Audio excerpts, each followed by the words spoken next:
Oh my Habang nagmamukha God! ako sa bahay, may Wow! pumara sa aking matandang lalaki. At ang sabi, "Anak, disin mo tatong binibintang tumbong ng baboy? Pambili ko lang ng gamot." Dahil lawa naman ako sa kanya, ito aking binili. Sabay tanong, "Ay tay, ano bang masarap na luto nito? Ay subukan mo yung hinuguan sa katanak. Napakasarap yun." "Ganun ba tay? Paano ba lutuin yun tay?" "Ganito lang yan anak. Siyempre, linisin mo muna yung tumbong. Para pag malinis na malinis, hindi ito makakapekto sa panglasa. At wala itong amoy pag linuluto. Pagkatapos linisin, pakulan mo na ito hanggang sa lumambot. Pag malambot na, hiwa-hiwain mo lang ng ganito anak. At ang gusto ng gayat, yan naman yung sinunod ko. At eto na, tapos na. Mag-isa ka na ng luya, tapos haloloin konti.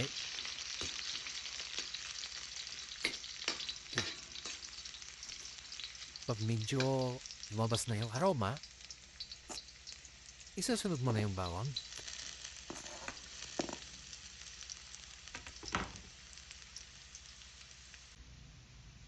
Isabay na natin dyan yung sibuyas. Pagkatapos nating mailagay, syempre, halo-haloin din natin. At pag ganyan na yung gulay, ilalagay na natin yung tumbong. Syempre, imikos-mikos na naman yun minsan.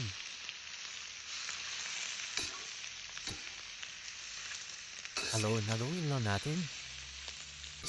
Pag naging ganito na yung kulay niya, pwede na natin timplahan. Syempre, unahin natin yung asin.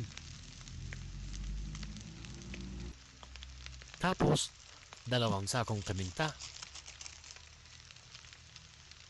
Medyo natagalan yung isa kasi mabigat.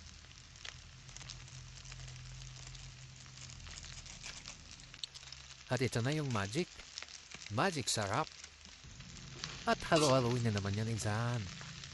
Hanggang sa mag-golden brown. Yan na, pwede na yan. Ilagay natin ang siling pula. At isunod natin ang siling haba. Pagkatapos, isunod na natin yung dugo ng baboy.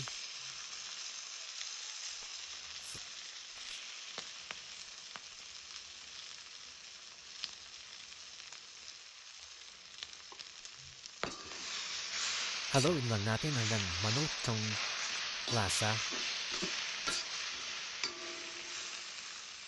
Tapos pag ganyan ang itsura, isunod na natin yung gata.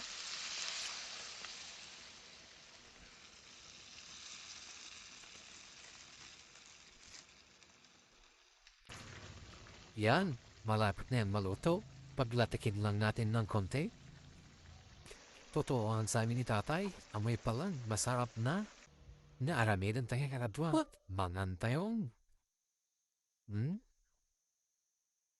Naghimas gayam na talaga. Subukan niyo rin mga kasama. Ang sarap ng lasa. Ibang-iba, panalo sa kusina. Naghimas and jards.